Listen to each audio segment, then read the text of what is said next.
नमस्कार किसान साथियों, आज हम आपको बताने वाले हैं धान की फसल की जड़ों में जो आपको कहीं-कहीं पर केचुए की तरह पर लाल कीड़े दिखाई दे रहे हैं, बहुत ही छोटे कीड़े हैं, इनको कैसे कंट्रोल करें? दोस्तों असल में ये होता है सूत्रकृमि रोग जो निमेटोड होता है, ये निमेटोड एक ऐसा परजीवी होता है जो हमारी मिट्टी में रहकर पौधे की जड़ों में पनपता रहता है। इससे क्या रहता है ये जब जड़ों में पनपता है तो हमारी जड़ों के जो रस होते हैं चूसता रहता है, जिससे क्या रहता है हमारे पौधे को जो पोषक तत्व चाहिए, जो माइक्रोन्यूट्रिएंट्स मिट्टी से मिलने वाले होते हैं, उनको ये बाधित करता है। जिससे पौधे की बढ़वार रुक जाती है और पौधे की बढ़वार रुकने के बाद उस पौधे में बौनापन आ जाता है। कभी-कभी वो सूखने जैसा लगता है। साथ ही साथ भविष्य में चलकर उसमें जो बालियाँ होंगी, उसमें दानों की संख्या कम हो जाएगी, बालियाँ बौनी रह जाएँगी और पैदावार पर बहुत ज़्यादा प्रभाव डालता है। अगर बात की जाए इसकी संख्या की तो ये आपके खेत में बहुत अनगिनत संख्याओं में होते हैं, इनकी कोई संख्या नहीं होती है, अनलिमिटेड होते हैं और इनके फैलने का जो मेन रीज़न होता है, ये हमारी मिट्टी होती है और मिट्टी में लंबे समय तक जब कोई भी फसलें उगाई जाती हैं या फसलों में ढेंचा इत्यादि नहीं उगाया जाता है, कुछ नए तरीके या कुछ ट्रीटमेंट नहीं किया जाता है, तो ये जो जीव है, वो पनप जाता है।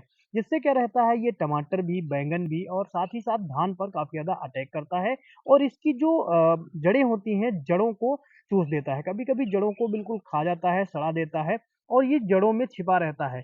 ये हमारी नग्न आँखों से दिख रहा नहीं है, लेकिन जब अधिक मात्रा इसकी हो जाती है तब ये दिखने लगता है। इसके भयानक परिणाम हो सकते हैं।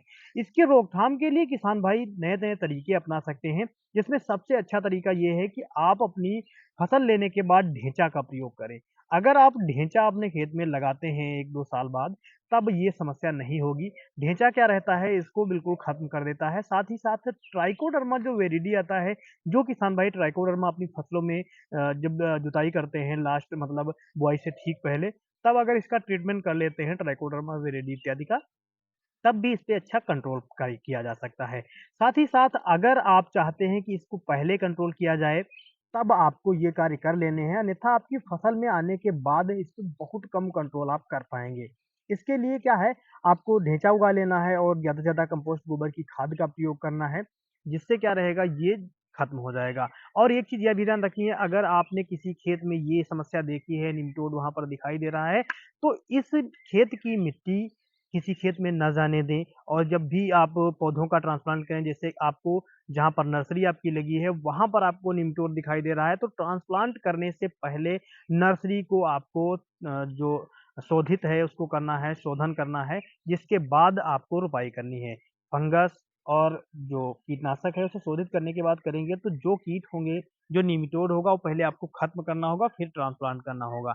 ये इतना तेज़ी से ट्रांसप्लांट होते हैं कि अगर आप अपने खेत में फावड़ा, कुदाल या खुरपी का इस्तेमाल करते हैं, फिर उसको अगर साफ-सफाई नहीं करते हैं, उसके बाद दूसरे खेत में उपयोग में लाते हैं, तो वहाँ से ये जाकर के वहाँ मल्टीप्लाई हो जाते हैं। अगर आप रोटावेटर, हैरो, ट्रैक्टर या कोई भी यंत्र चला रहे हैं, मिट्टी की जुताई कर रहे हैं, फिर उसी खेत से ले जाकर के जिस खेत में निमेटोड नहीं है, स्वस्थ खेत है, उसमें भी जुताई करते हैं, तो उसमें ये काफ़ी तेज़ी से मल्टीप्लाई होता है, फैलता रहता है। इनको कंट्रोल करने के लिए आप एक दवा है जिसका प्रयोग कर सकते हैं। अगर आपकी खड़ी फसल में ये दिखाई दे रहा है तो थोड़ा समय ज़्यादा लग जाएगा, लेकिन इसका प्रयोग आपको कर लेना चाहिए। पैसिलोमाइसिस लिलेसिनस इसका नाम है, जो कि 1.0% डब्ल्यूपी पाउडर फॉर्म में आती है।